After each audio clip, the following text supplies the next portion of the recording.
Welcome back to the workshop. And yesterday we learned about questions 2 and 3. So the first question is more, why can't we do more? Typically that's the constraint, but sometimes you can't do more because you don't know your metrics, you don't know what's working. So number 2 is gathering data, right? Getting the standard stuff that you should have for any business. That is,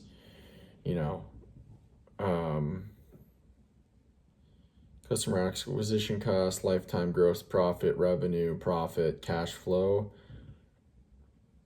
like number of leads, booked calls, show up rate, close rate, basically how soon you break even on customer acquisition cost to compared to profit, essentially gross profit. All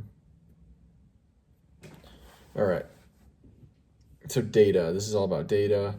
Data is very important because of a lot of reasons. Typically, the speed of decisions is the speed of the business.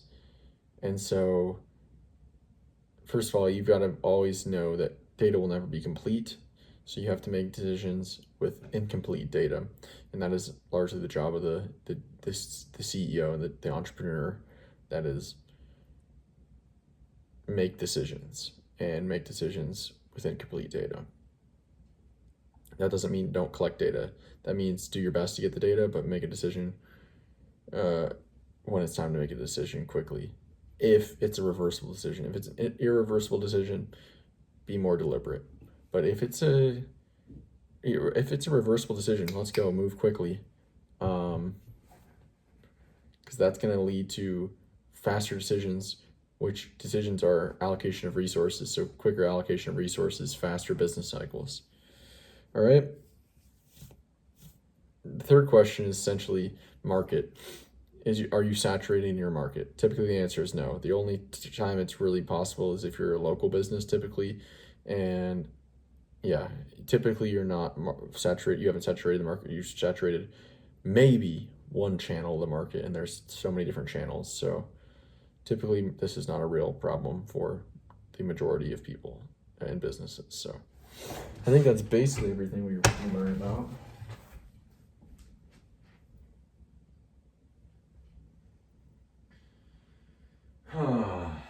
If I knew where my papers were, that'd be nice. There they are.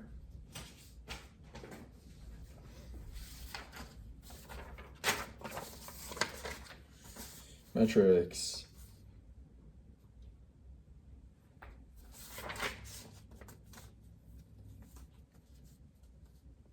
Right. The reason data is so important is because typically the speed of decisions is correlated or proportional to the clarity and the quantity and quality of the data. Meaning if you have more data and it's clearer, you can make decisions faster. So leads, schedules, show up, sales, probably with all the rates too, and the costs, customer acquisition cost, lifetime gross profit, revenue, profit, cash flow, and then PPD, which is something profit, propensity, PPD meaning in business. This is what I think it was. It was that how fast something is paid off. Prearranged payment and deposit entry. Published, what the hell?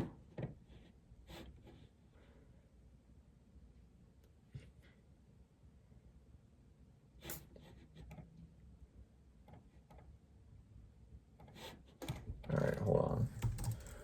What does PPD mean in business? Something to do with how fast you collect cash from purchase or something. Okay, market's too small, most often is not true. Local business, maybe capped in one channel, probably not. But even if you are, there's so many other channels out there.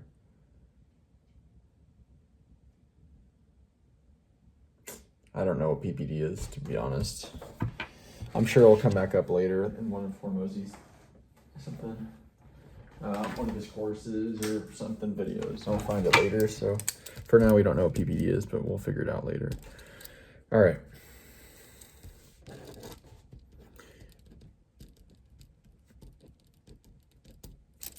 That's all I'll do for now.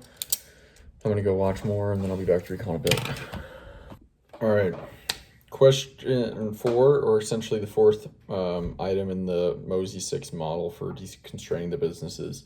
Well, you don't actually, do more because why? Because you don't really want to. You don't think it's worth it. The business isn't like you thought it would be. All these doubts, all these things. I've definitely felt this before many times. And he says, well, if you made more money from your business, would it make it more enjoyable? Would you like it more? And it's typically yes. And he said most of the time, switching business industries is an extremely big risk, and you'll likely plateau at the current level you are with your current skills in the new industry anyway. So, but then he goes on a long time that's to say that he doesn't even talk about the model really yet. Other than that, maybe the model isn't even the problem, just your expectations and timeline. So he talks about the Panda Express founder and how he's basically a decabillionaire. After 45 years building Panda Express, he's now a decabillionaire. And it's like, how? Well, 45 years, even with a low, not very, lucrative business opportunity or high leverage business opportunity, he was able to become a decabillionaire because he played the game for an extremely long time and let the compounding build and kept getting better and better. Almost everybody, we underestimate what is possible through long-term consistently making progress. 45 years, like daily consistent progress. What could you be? You don't even know. I don't even know what you could do if you set a goal and work towards it for 45 years every day, striving to make progress. Insane. It would be absolutely mind-blowing. So yeah, maybe it's not the model that's the problem, it's your expectations or timeline. But also he says that building for speed versus building for scalability. The fastest way to get to $10 million a year is not the same way to get to $100 million a year. And that's just like, yeah, I totally agree with that. But it's difficult to know, well, how do you build for scale versus speed? Well, I don't know. I feel like building for speed is just the theory of constraints. Then he kind of ended off on what we're going to continue tomorrow, which is sales velocity and churn versus a low sales velocity with low churn. Low sales velocity with low churn outbeats or is a more valuable business typically than a high velocity with a high churn.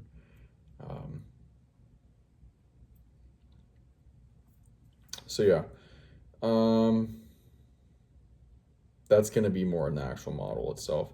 Before we got into the model question, he kind of gave some ideas for improving, solving the constraint if the market's the constraint for a local business. And I wrote them down, but I really wasn't paying that much attention or trying to remember them that well because it's like that's not really that relevant to us. But you can expand locations, open more stores, try other marketing channels, and but he kind of said, I noted like he typically talks about one marketing channel and just sticking with one marketing channel. So maybe that's in leads, but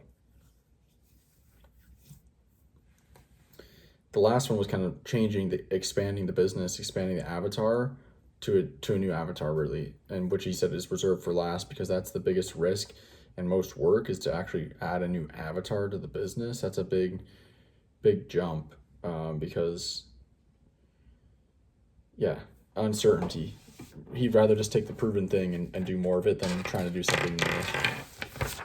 All right, expand existing location, which I don't know what the difference between expand existing location versus new location is. Maybe just make the existing location bigger, increase delivery ratio, expand channels, another marketing segment avatar. Okay. Not worth it model, switching business, giant risk, would making more money, yes. Building for scale versus building for speed. Pan Express story. Most of the time you can reach your goals if you expand your timeline. All right, that's it for today. We'll continue with the model tomorrow. And that's it. Talk to you tomorrow. See ya.